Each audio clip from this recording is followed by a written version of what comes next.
बातों बातों में कि आज की संगत में हमारे साथ हैं कवि, कहानीकार, नाटककार और पत्रकार संजय आचार्य वरुण। संजय आचार्य वरुण लंबे समय से बीकानेर के साहित्याकाश में एक ऐसे ध्वजवाहक की तरह छाए हुए हैं जिन्हें छंद परंपरा का प्रतिनिधि स्वर कहा जा सकता है।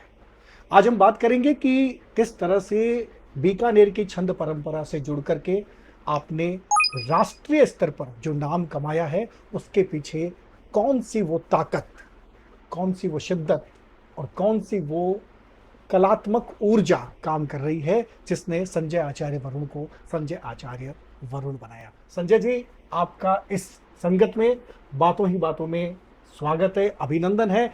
सबसे पहले हम आपसे ये सवाल करना चाहते हैं कि जिस छंद परंपरा को आपने अंगीकार किया, वो खास तौर से आज की पीढ़ी, आज की युवा पीढ़ी, या खास तौर से जब आपने कविता को थामा, उस वक्त लोगों को लगता था रिस्की है, क्योंकि नई कविता, अकविता, गद्य कविता, कविता के नाम पर इतने इतने आपके सामने विकल्प थे कि आपको जरूरत ही नहीं थी कि आप छंद को संभाले या एक रिस्क जोन में जाकर के आप कविता करने का बीड़ा उठाए। लेकिन फिर भी आपने छंद की परंपरा को न सिर्फ स्वीकार किया, बल्कि उसे निभाया और आज बड़ी कुशलता से आप उसका निर्वहन कर रहे हैं। तो इसके पीछे की पूरी कहानी हम आपसे सुनना चाहते हैं।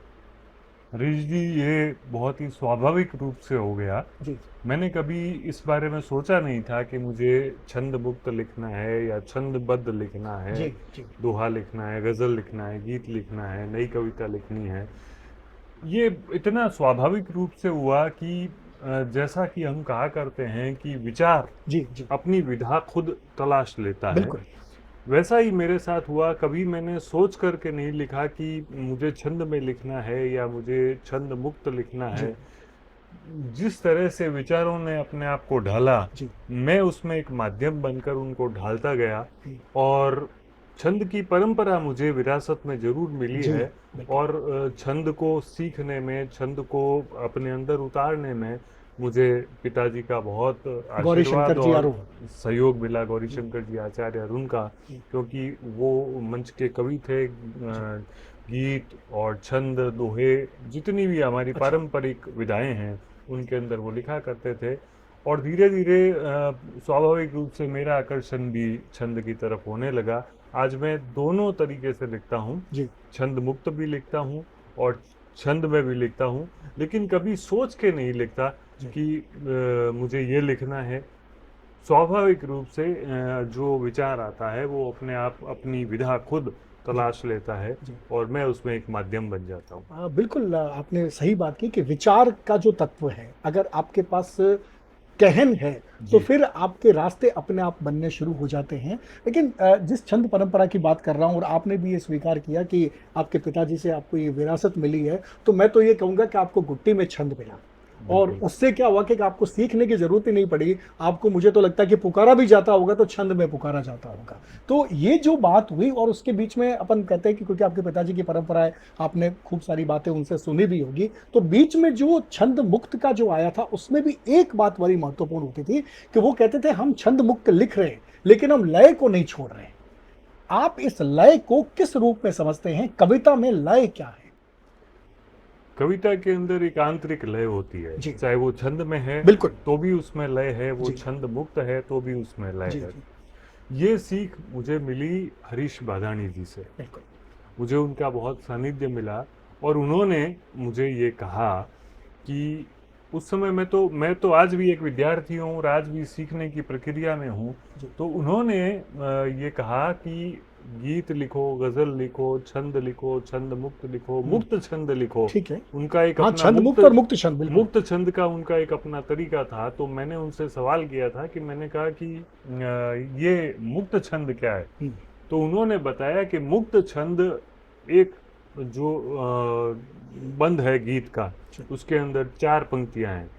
अगला जो बंद है उसके अंदर 6 पंक्तियां हैं। ठीक है। ये मुक्त छंद है। ठीक है। मैं लय को महत्वपूर्ण मानता हूँ, रिदम को महत्वपूर्ण मानता बिल्कुल हूँ। बिल्कुल और बिल्कुल। तुम्हें भी यही कहता हूँ कि जिंदगी में कुछ भी लिखना, लेकिन कविता में जो एक आंतरिक लय और रिदम होती है, उसको कभी मत छोड़ना। बिल्कुल। और जो विरासत में एक छंद परंपरा मिली, उसमें भी मुझे यही सीखने को मिला कि आप छंद मुक्त लिखें चाहे छंद में लिखें, कविता की आंतरिक लय को आप अपने अंदर उतारने का प्रयास करें। और मैंने हमेशा यही कोशिश की है। मैं उसमें कामयाब कितना हुआ हूँ, सफल कितना हुआ हूँ, ये मुझे पता नहीं है, लेकिन मैं उस रास्ते पर चल रहा हूँ। एक तरफ हरीश माधानी जी जी। और दूसरी तरफ गौरी शंकर आचार्य अरुण जी। जी हाँ। हरीश वादानी जी औघड़ लिखने के लिए वो हर तरह के समझौते कर सकते थे। उनके पास देशज शब्द भी थे, उनके पास बहुत सारे विधान थे, उनके पास एक लय थी। तो दूसरी तरफ गौरी शंकर जी बिल्कुल आपके घर में एक ऐसे प्रिंसिपल के रूप में, बिल्कुल। बल्कि मैं को वार्डन के रूप में थे, जिनके आग्रह थे कि अगर आपको हिंदी लिखनी है तो आपको हिंदी लिखनी है, राजस्थानी लिखनी है तो फिर वहाँ पे समझौते नहीं करने। बिल्कुल। और न सिर्फ यहाँ पर, बल्कि उनके तो, क्योंकि हमने भी उनको सुनने का समझने का है, उनका तो ये था कि कविता पर्टिकुलर शब्दों से शुरू भी नहीं होनी चाहिए, उन्हें काव्य शास्त्र का इतना ज्ञान था। बिल्कुल। तो इन दोनों के बीच में पल्लवित होते हुए, पोषित होते हुए आपने जो ये रास्ता बनाया, वो रास्ता क्या संजय आचार्य वरुण का था, या कि हरीश वादानी और गौरी शंकर आचार्य अरुण जी को 40-60 या इस तरह का कोई रेशियो आप देना चाहेंगे? मैंने जैसा कि शुरुआत के अंदर कहा था कि मेरा जो काव्य कवि के रूप में जो एक आगे बढ़ना हुआ, जी। वो बहुत ही स्वाभाविक रूप से हुआ। हम्म। हालांकि पिताजी ने मुझे जो छंद विधान है पूरा जी हिंदी का, जी जी। वो सीखने के लिए कई बार कहा ठीक है। कि मैं तुम्हारे पास उपलब्ध हूँ हम्म। और तुम चाहो तो सारे छंद के बारे में मैं तुम्हें सिखा सकता हूँ। लेकिन पता नहीं क्या हुआ था कि मुझे कभी भी वो चीज़ें समझ में ही नहीं आती थी। मात्राएं गिनना, दीर्घ, लघु हाँ हाँ हाँ, और ह्रस्व, ये सब चीज़ें हैं, बिल्कुल। मुझे कभी समझ नहीं आई। और दूसरी तरफ हरीश वादाणी जी की परंपरा थी, जी। जो आंचलिकता से हाँ। रची बसी थी। तो इस तरह से मैं बीच में से चलता गया। जी जी जी। और जब मैंने छंद परंपरा को विधिवत नहीं सीखा तो पिताजी ने मुझे बाध्य नहीं किया। और धीरे धीरे ऐसा हुआ कि हमारे जो जितने भी सीनियर वरिष्ठ आदरणीय कवि रचनाकार थे, उनको सुनते हुए, उनके सानिध्य में रहते हुए स्वाभाविक रूप से मैं मीटर के अंदर कहने लग गया। जी जी जी। आज भी अगर मुझे कोई कहे कि मैं किसी को दोहा लिखना सिखाऊं या जी। कुंडली लिखना सिखाऊं, छंद लिखना सिखाऊं, तो शायद मैं नहीं सिखा सकता, लेकिन ठीक है। मैं लिख सकता हूं। ठीक है। और मेरे लिखे हुए में शायद कोई दोष नहीं निकाल सकता, जी। क्योंकि मैंने हरीश जी के उस सिद्धांत को पकड़ लिया कि लय को नहीं छोड़ना है। बिल्कुल बिल्कुल। कविता के अंदर वो गेयता को पसंद करते थे जी जी बिल्कुल। कि जिसमें गेयता नहीं है वो कविता नहीं है। तो धीरे धीरे फिर मैं भी गेयता की तरफ बढ़ गया। जी। और उससे पहले मैं नई कविता भी लिखा करता था, आज भी लिखता हूँ अपने सुख के लिए, नई कविता आज भी लिखता हूँ। और जैसा कि मैंने कहा कि मैं सोच के नहीं लिखता कि जी। मुझे नई कविता लिखनी है, गीत लिखना है, बिल्कुल गजल लिखना बिल्कुल है। बिल्कुल। स्वाभाविक रूप से जो आता है मैं लिख देता हूँ। हम्म। तो एक बीच का रास्ता मुझे मिला और मैं अनेक कवियों से प्रभावित हुआ हूँ। मुझे बहुत सारे मंच के कवि अच्छे जैसे लगते हैं। जैसे जैसे मैं कई बार डॉक्टर हरिओम पवार को सुनता हाँ। हूँ।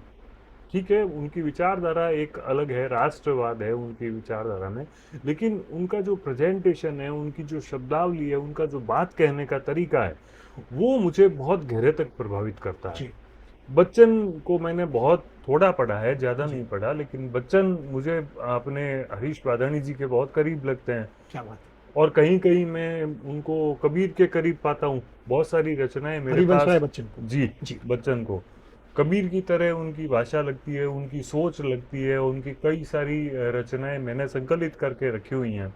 तो बच्चन से मैं बहुत प्रभावित हूँ एज ए कवि के रूप में। जी। उनका मेरे ऊपर प्रभाव रहा है। और कहीं न कहीं जब मैं थोड़े बहुत शब्द मांडता हूँ तो कहीं न कहीं किसी न किसी का वो कोई प्रभाव शायद आता ही प्रभाव होगा। प्रभाव आता है। ये आपकी विनम्रता है संजय जी, कि आप ये स्वीकार करते हैं कि आप पर किसी न किसी का प्रभाव आता है, सबकॉन्शियस माइंड में या बिल्कुल। अवचेतन में कहीं न कहीं आपका आता है। लेकिन इस बीकानेर के आप प्रिय कवि इसलिए भी हैं कि आप अपनी मौलिकता की वजह से जाने जाते हैं, और आपके गीत प्रेम से शुरू होकर के दर्शन तक की जो वीथियों में घूमते हैं, तो लोगों को लगता है कि ये कविता जो हो रही है बिल्कुल कविता का एक नया स्वर है। जी। तो ये जो आपने मतलब एक पूरी क्योंकि शुरुआत में आपने जैसा कि आपने बताया पहले आपने हास्य व्यंग की कविताएं भी की, उसके बाद में कुछ ऐसी कविताएं भी की जिसमें मानवता थी, करुणा थी, एक जो आपके अंदर से एक दर्द जो उभर रहा था।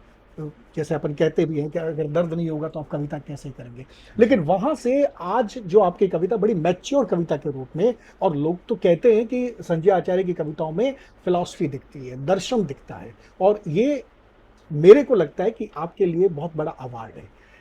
ये जो सफर है इसको तय करने में निश्चित रूप से एक लंबा तो आपका अनुभव रहा ही था, उसके अलावा और क्या क्या चीजें थी? मैंने जब लिखने की यात्रा शुरू की थी तो मैं सौभाग्यशाली रहा कि मुझे बहुत सारे लोगों का, ऐसे लोगों का, लीजेंड लोगों जी। का सानिध्य मिला। और दिशाएं जो हैं, मैं शायद दिशाओं के बारे में जानता भी नहीं था कि एक कवि की क्या वर्गीकरण होते हैं, क्या कैटेगरीज होती हैं, ये उस समय पता ही नहीं था। बस जो मन में आया वो कागज़ पे लिख दिया। नहीं, मैं भी नहीं जानता दिशाओं के बारे में आप क्या कहना चाहते हैं, मैं थोड़ा स्पष्ट करें। बिल्कुल, दिशाएं जैसे अपन किसी को शायर कहते हैं, जी। किसी को गीतकार कहते जी। हैं, किसी को नई कविता का बिल्कुल बिल्कुल। प्रतिनिधि कवि कहते बिल्कुल हैं, बिल्कुल। किसी को मंचीय जैसे मैं परंपरा का आपको मंचीय कविता का, छंदबद्ध कविताओं का ध्वजवाहक मंचीय कहता हूँ। परंपरा का कवि कहते हैं। तो ये सब मुझे पता नहीं था। जी। मुझे यही था कि जो मेरे मन में आ रहा है मैं उसको लिख रहा हूँ और मैं कवि हूँ। ठीक है। अब कवि कितने तरह के होते हैं, कवि कौन से होते हैं, तो ये मुझे पता नहीं था, और शायद मैं बहुत बेहतर तरीके से आज भी नहीं जानता। ठीक ठीक है, मैं एक रचनाकार हूँ, और मुझे ये परंपरा मैंने अपने पिताजी के देहांत के बाद में मंचीय परंपरा को पूरी तरह से अपना लिया। मैं उस ज़माने में 2013 से पहले, जब उनका देहांत नहीं हुआ था, उससे पहले मैं ज़्यादातर मेरा जो झुकाव था वो नई कविता की तरफ था। मैं नए बिल्कुल। नए कवियों को पढ़ता था, नई कविता में लिखता था, आलोचना में रुचि थी मेरी। लेकिन बाद में मुझे लगा कि एक पुत्र के नाते भी मेरा एक कर्तव्य है कि मैं उनकी परंपरा को जीवित रखूं। जीवित रखो, ठीक है। तो इसलिए मैंने अपने आप को पूरी तरह से मंचीय परंपरा में ढाल लिया, जी।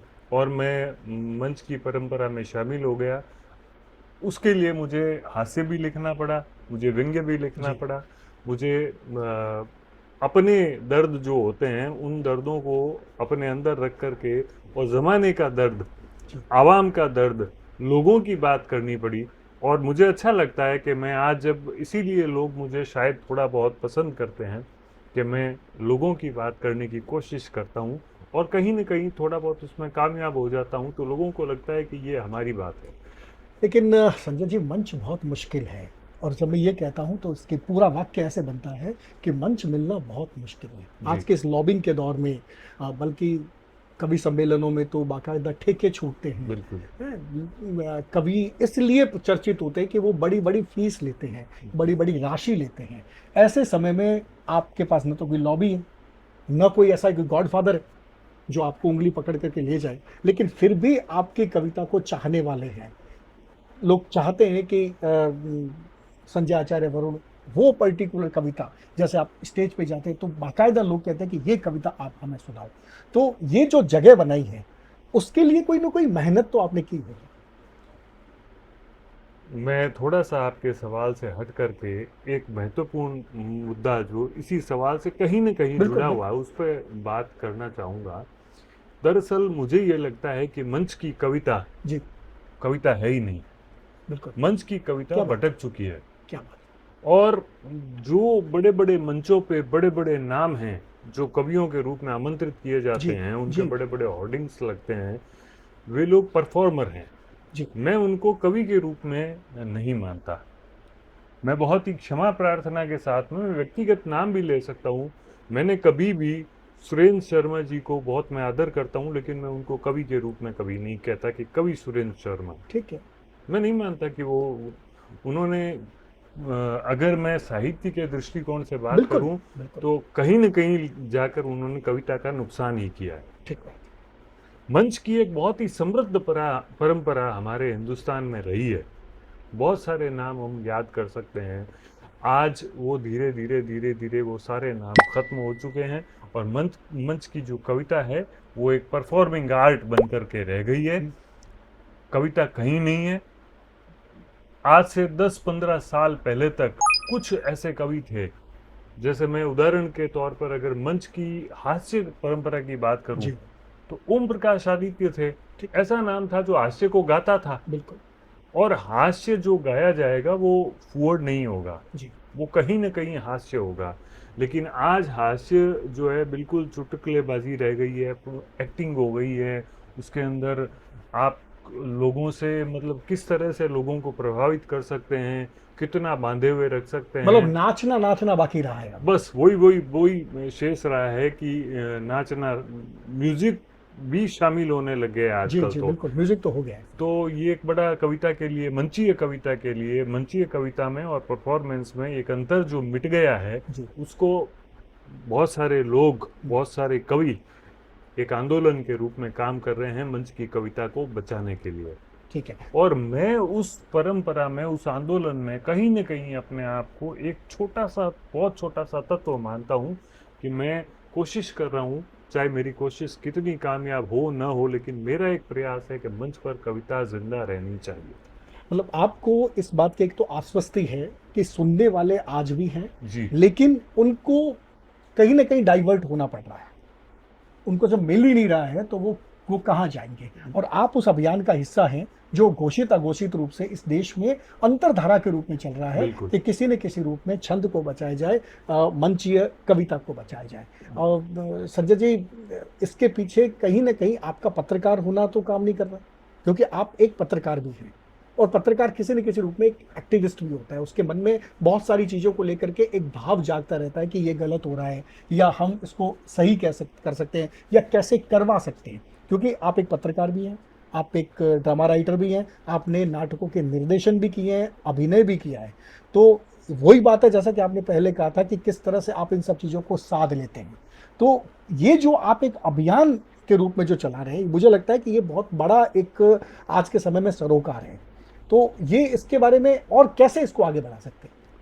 बस ये एक विनम्र प्रयास है मेरा कि जो कविता की गरिमा है वो खंडित नहीं होनी चाहिए, और मैं नहीं, अपने कैसे, मतलब इसको मैं थोड़ा उस रूप में चाहता हूँ कि बस अच्छे कोई प्रोग्रामों का, अच्छे राइटअप लिख कार्यक्रम, करके संदेश दे करके। सारे माध्यम ठीक है जिनसे जी। कुछ हो सकता है, सारे माध्यमों का हमें इस्तेमाल करना है। ठीक है अपनी काव्य साधना के द्वारा, जी अपने लेखन के द्वारा, अपने नाट्य लेखन के द्वारा, जी और अपनी पत्रकारिता के द्वारा, जी कहीं न कहीं थोड़ा बहुत भी अगर हम साहित्य को, कविता को जिंदा रख पाए, जी तो एक हमारा छोटी सी आहुति इस यज्ञ के अंदर हो जाएगी।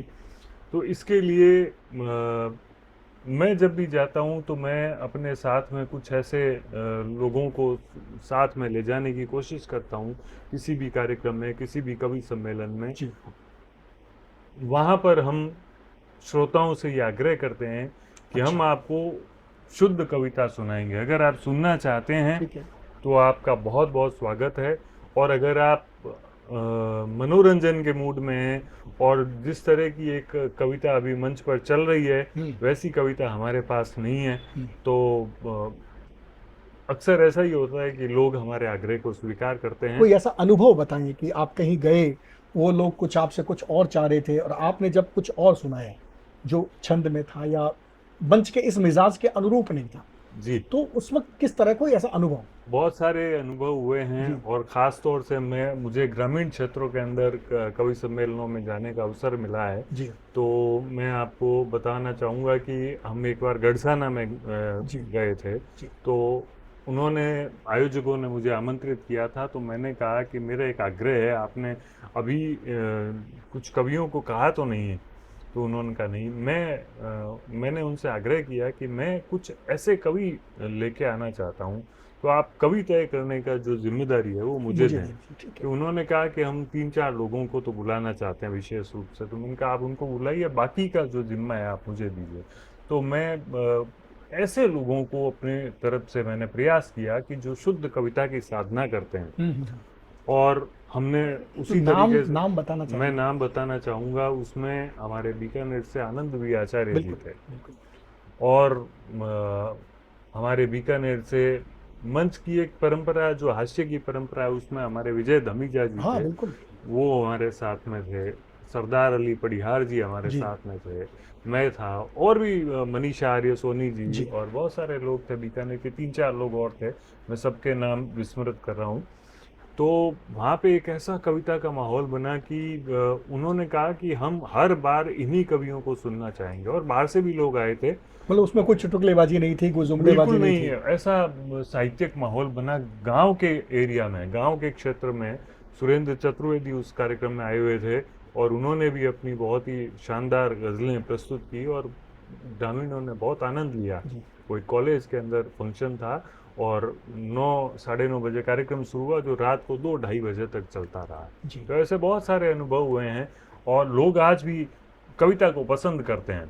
जी लेकिन एक ट्रेंड जो चल गया है मंच पे, बहुत ही हल्केपन का, उसी उसी को लेकर के मेरी पीड़ा रहती है, और आज मुझे अपनी पीड़ा को कहने का अवसर ये मिला। पीड़ा सिर्फ कविता के क्षेत्र में नहीं है, पूरे साहित्य के क्षेत्र में देखें तो बहुत सारे लोग इस बात को महसूस कर रहे हैं कि एक समय में आप जो लिखते थे जी उस पर बात होती थी, जी हाँ। आपके किरदारों पे चर्चा होती थी, आपने अच्छा लिखा या बुरा लिखा, या आपका जो एंड है वो आपने बढ़िया नहीं लिखा है, या आपने कोई उठाव बहुत अच्छा नहीं किया, तो उस पर बात होती थी। आजकल लिटरेचर में कुछ अलग तरह से सिस्टम शुरू हो गया है। जी कुछ मुद्दे कोई शुरू कर देता है, कोई ऐसे अभियान शुरू कर देता है जिसकी वजह से वो पर्टिकुलर लिटरेचर का आदमी है, इसलिए उसको लिटरेचर का अभियान मान लिया जाता है। स्वतंत्रता के नाम पर, विमर्शों के नाम पर विवाद भड़काए जाते हैं। ये इससे साहित्य का कितना भला होगा, या सिर्फ ये गॉसिप जो है वो मीडिया के लिए?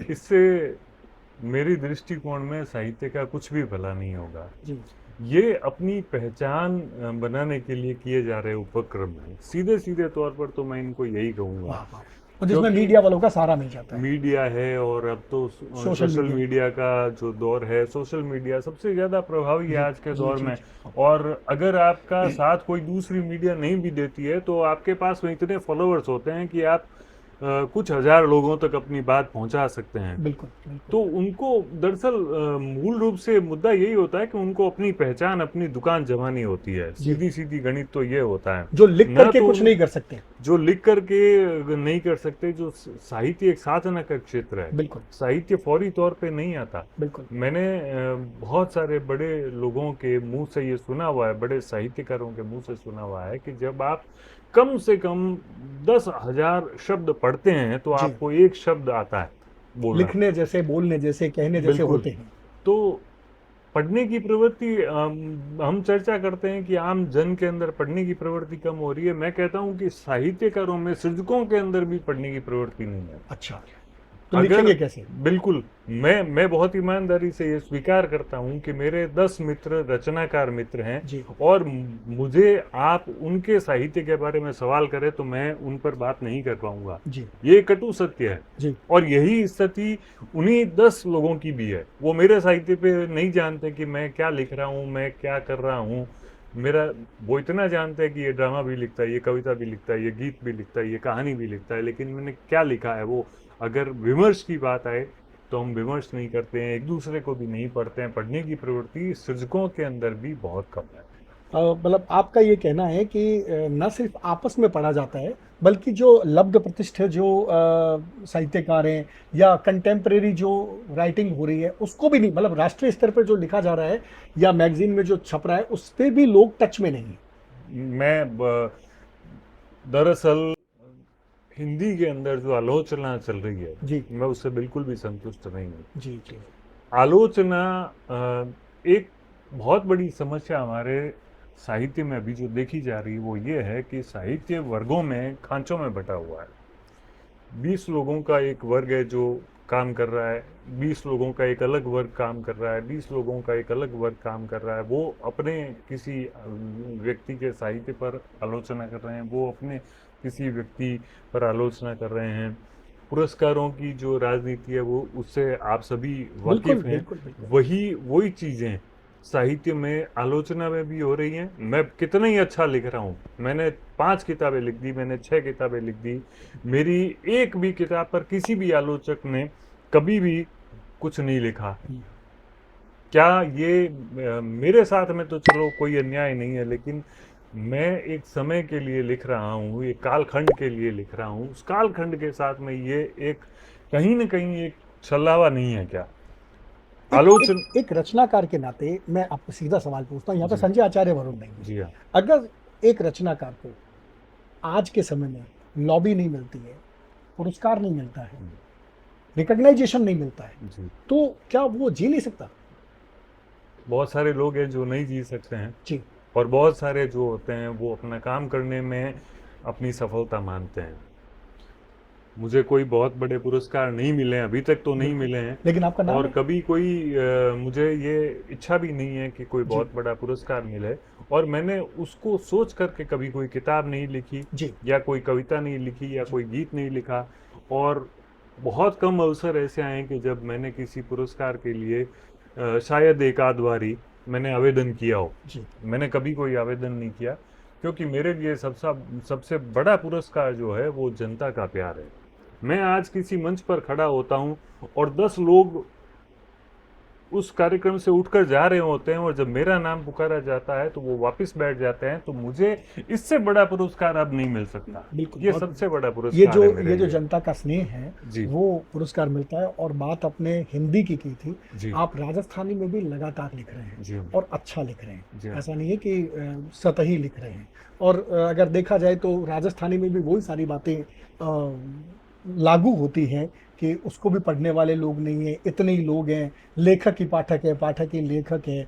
और उसके बाद में एक बड़ा जो विषय है वो ये भी होता है कि अगर इसको संवैधानिक मान्यता मिल जाती है तो पता नहीं क्या हो जाएगा। जी। तो ये जो राजस्थानी भाषा को लेकर के संवैधानिक मान्यता का जो मामला है, इसको आप किस तरह से देखते हैं? और इसकी संवैधानिक मान्यता नहीं मिलने की वजह आप क्या मानते हैं?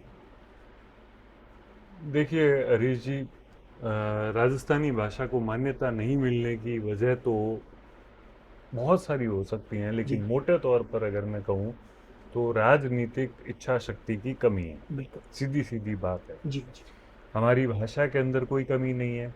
हमारी भाषा के अंदर जो उसका जो इतिहास है वो जी। बहुत समृद्ध है, पुराना है, और एक लंबी परंपरा सृजन की उस भाषा में रही है, बल्कि हिंदी के करीब करीब ही रही होगी, या हिंदी से भी पहले की रही होगी। मैं उस गहराई में नहीं जाना चाहता, लेकिन भाषा को लेकर के कोई कमी नहीं है। हाँ, ये है कि भाषा को दबाया गया, हमारी राजस्थानी भाषा को। को हमेशा दबाया गया। जी। लेकिन ये एक ऐसा अच्छा दौर है कि सोशल मीडिया के माध्यम से आज राजस्थान के व्यक्ति को राजस्थानी बोलने में शर्म नहीं आती, लेकिन जी। मैंने वो दौर देखा हुआ है कि आपके सामने कैमरा आया और आपके मुंह से हिंदी निकलने लगती। शुरू हो जाती थी। बिल्कुल। लेकिन आज बहुत सारे हजारों वीडियो में ऐसे देखता हूँ जो शुद्ध रूप से राजस्थानी में होते बिल्कुल। हैं। बिल्कुल। लोग अपनी बात करते हैं, इन्फ्लुएंसर जो हैं अपनी बात करते हैं वो राजस्थानी के अंदर करते हैं, उनको राजस्थानी बोलने में शर्म नहीं है।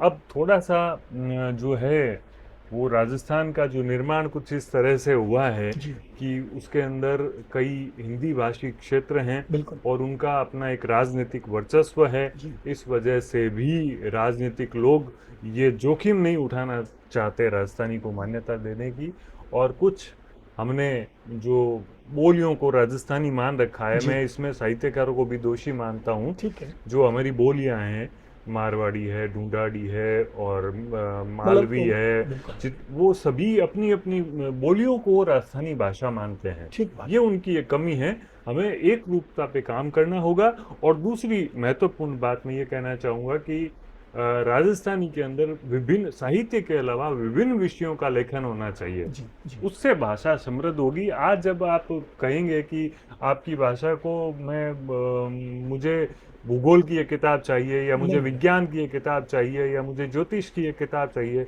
तो आपके पास में उपलब्ध नहीं है। आपके पास में साहित्य तो समृद्ध मात्रा में है, लेकिन दूसरे सब्जेक्ट नहीं है। तो ये सब चीज़ों को हमें थोड़ा समझना होगा, और राजनीतिक इच्छा शक्ति को मजबूत कराना होगा, तब जाके मान्यता मिलेगी। ये सब कारण है राजनीति। नहीं, इसमें भी अपन ये बात करते हैं कि क्या आज के दौर में जी, राजस्थान को राजस्थानी की जरूरत है? बिल्कुल, राजस्थान की पहचान राजस्थानी है, राजस्थान की आत्मा राजस्थानी है। किस तरह से परिवर्तन आएंगे अगर राजस्थानी भाषा को संवैधानिक मान्यता या दूसरी राजभाषा, जो दूसरी राजभाषा है, वो भी मिल जाती है? सबसे पहली आवश्यकता जो है वो इस भाषा को यहाँ की दूसरी राजभाषा बनाने की है, मतलब सबसे पहली। सरकार के स्तर पर काम होना चाहिए, बिल्कुल। राजस्थान और सरकार के स्तर पे। बिल्कुल। बिल्कुल। और राजस्थान सरकार जब चाहेगी ये कर देगी, ठीक है। लेकिन जब नहीं हो रहा है तो वही इसका आपने जो सीधा पहले कहा कि इच्छा शक्ति। सीधा सीधा मतलब ये कि सरकार करना नहीं चाह रही है। ठीक है। अपने प्रदेश में हमारी भाषा के साथ में सौतेला व्यवहार हो रहा है। जी। तो सबसे पहले तो मैं संवैधानिक मान्यता, तो जब आप खुद ही अपने प्रदेश के लोग अपनी भाषा को मान नहीं रहे हो तो केंद्र सरकार के लोग क्यों मानेंगे? बिल्कुल बिल्कुल बिल्कुल। तो सबसे बड़ा रोड़ा तो ये है कि स्थानीय जो प्रदेश सरकार है ना, उसको राजस्थानी भाषा को दूसरी राजभाषा बनाना चाहिए, और उससे बहुत सारे परिवर्तन आएंगे। हमारी कल्चर का विकास होगा, समृद्ध होगी। और चूंकि स्कूलों में पढ़ाई जाने लगेगी, दफ्तरों में काम होगा, लोग सीखेंगे। जो लोग राजस्थान में रह रहे हैं, जो राजस्थान के नहीं है मूल रूप से, वो भी राजस्थानी को सीखेंगे। तो बिल्कुल। भाषा का विकास हर तरीके से होगा उससे। संजय जी, आप मंचीय कवि हैं, जी हाँ। और ये एक बहुत बड़ा ग्लैमर है कि मंच पर छा जाना या मंच पर जम जाना। ठीक है, आपने एक अभियान चला रखा है कि आप शुद्ध कविता के साथ ही प्रस्तुत होते हैं, तो उसमें भी कोई दिक्कत नहीं है। लेकिन हमारे बहुत सारे जो लोग हैं जो मंचीय कविता की तरफ जाना चाहते हैं, और बल्कि मंचीय कविता तो हो सकता है कि थोड़ी बहुत मेहनत से कर लेंगे, लेकिन मंच पर जमना ये दूसरी बात होती है। तो ये जो मंच पर जमने की जो कला है, ये जो ट्रिक है, वो आप अगर समझा सकते हैं कि क्या ट्रिक होती है? साधना होती है, सब कुछ होता है, आप कविता लेकर के भी जाते हैं, लेकिन एक जनरल व्यक्ति भी मंच पर आने के बाद में अगर उसको दो शब्द कहने होते हैं, तो बड़े बड़े व्यक्ति भी कहते हैं कि यार मेरे तो मैं तो थर थर कांप रहा हूँ। ऐसे समय में मंचीय कविता के सामने एक बड़ी चुनौती ये भी होती है कि ऐसे लोग ही नहीं पहुंच पाते जो वास्तव में कविता कर सकते। तो क्या कोई ट्रिक है, क्या कोई युक्ति है? अब आपके काम में ईमानदारी होनी चाहिए। मैं तो जी। ये सबसे बड़ी बात ये मानता हूँ कि आप जो लिखते हैं, दिल से लिखते हैं, अच्छा लिखते हैं, आपका कविता के प्रति आपकी अगर निष्ठा होगी, जी। मैं अगर आपके सामने एक अच्छी कविता प्रस्तुत करूंगा ना, तो आप सुनेंगे, जी। आप उसको जरूर सुनेंगे। और दूसरी बात यह है कि जब हम हजारों की भीड़ के सामने खड़े होते हैं मंच पर, बिल्कुल। तो थोड़ा बहुत तो हमें उनके अनुसार ढलना पड़ता है। ठीक है। लेकिन ये नहीं होता कि हम पूरी तरह से समझौता कर लें। ठीक है। उनको भी समझौता कराएं, ठीक है। और हम भी थोड़ा बहुत उनकी नब्ज को समझें कि वो क्या सुनना चाहते हैं। आप अगर जो साहित्य गोष्ठियों के अंदर, बंद कमरों के अंदर जो बौद्धिक कविताएं प्रस्तुत करते हैं, वो अगर आप मंच पे करेंगे तो कौन सुनेगा? कौन सुनेगा? ऐसी बात होनी चाहिए जो जनता की बात हो, लोगों की बात हो, उनकी पीड़ा हमारी कविताओं के अंदर जाहिर होनी चाहिए। ऐसी बातें करें। थोड़ा सा ये एक प्रेजेंटेशन भी प्रभावी हो, ये जी। सब चीज़ें काम करती हैं जी। जमने के अंदर। जी। जी। जी। कि आपका लहजा जो है वो आकर्षक हो, आपके शब्दों का उच्चारण है वो सही हो, बिल्कुल। आपकी कविताएं जो है उनके उनके जीवन से मेल खाती हों। ऐसी बहुत सारे बिंदु जो होते हैं। और कुछ थोड़ा हल्का, जो हल्कापन उनको करना होता है, क्योंकि आप जब कवि सम्मेलन में आते हैं तो आप अपनी थकान मिटाने के लिए, आप अपनी दिन भर की जो आपने ऊर्जा अपने काम में लगाई है, उससे रिलैक्स लेने के लिए आप आते हैं। तो वहाँ अगर आपके सामने कोई दर्द भरे गीत जी। पेश कर जी। दिए जाएं, तो जनता नहीं सुनेगी। तो थोड़ा बहुत एक मंच की होती है, वो मंच पर जाने से धीरे धीरे अनुभव आता जाता है। विधिवत मैंने भी कुछ नहीं सीखा। हाँ। आप मंचीय कवि तो हैं ही, साथ में मंच इस रूप में भी आपके जुड़ा हुआ है कि आप एक रंगकर्मी भी हैं, रंग निर्देशक भी हैं, आपने नाटकों का निर्देशन भी किया है। तो कोई ऐसा प्रोजेक्ट, कोई ड्रीम प्रोजेक्ट जिसको बहुत बड़े स्तर पर आप साकार करना चाहते हैं, कोई ऐसा कोई नाटक लिखना चाहते हैं या नाटक करना चाहते हैं किसी का, ऐसी कोई योजना? बस अभी किसी पर्टिकुलर प्रोजेक्ट के बारे में तो मैंने कभी सोचा नहीं है। लेकिन काम करते रहना चाहता हूँ, जी जी क्योंकि मंच पे रंगमंच पे काम जी करने में भी एक आत्मिक सुकून मिलता है, बिल्कुल क्योंकि वहाँ भी आप जनता के लिए, पब्लिक से सीधे जुड़ाव में आकर के काम करते हैं, तो वहाँ भी एक सुकून मिलता है।